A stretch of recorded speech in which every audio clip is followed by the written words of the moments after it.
আজ আমি তোমাদের সাথে শেয়ার করব পমফ্রেট মাছের ঝোল, গাঠি কচু আর আলু দিয়ে। তার সাথে যে মশলা লাগবে সেটা হলো জিরে বাটা, নুন, হলুদ আর লঙ্কার গুঁড়ো। আর গাঠি আর কচিগুলোকে এরকম লম্বা লম্বা করে আমি কেটে নিয়েছি। কড়াইতে তেল দিয়ে দিয়েছি, এবার মাছগুলো আমি ভেজে নেব। মাছগুলো আমার ভাজা হয়ে গেছে, এবার আমি তুলে নেব।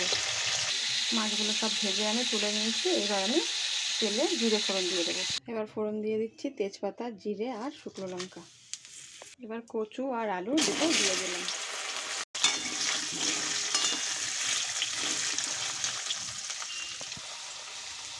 আলু আর কচুটা ভাজা হয়ে গেছে, এবার তুলে নেব। আলু আর কচু ভেজে তুলে নিয়েছি, এবার মশলাটা দিয়ে দিলাম। এবার আলু আর কচুটা দিয়ে দিলাম মশলার মধ্যে। মশলা কষা হয়ে গেছে, এবার আমি জল দিয়ে দেব। ঝোল ফুটে গেছে, এবার আমি মাছগুলো দিয়ে দেব। হয়ে গেছে মাছের ঝোল, এবার একটু ধনে পাতা দিয়ে নামিয়ে নেব।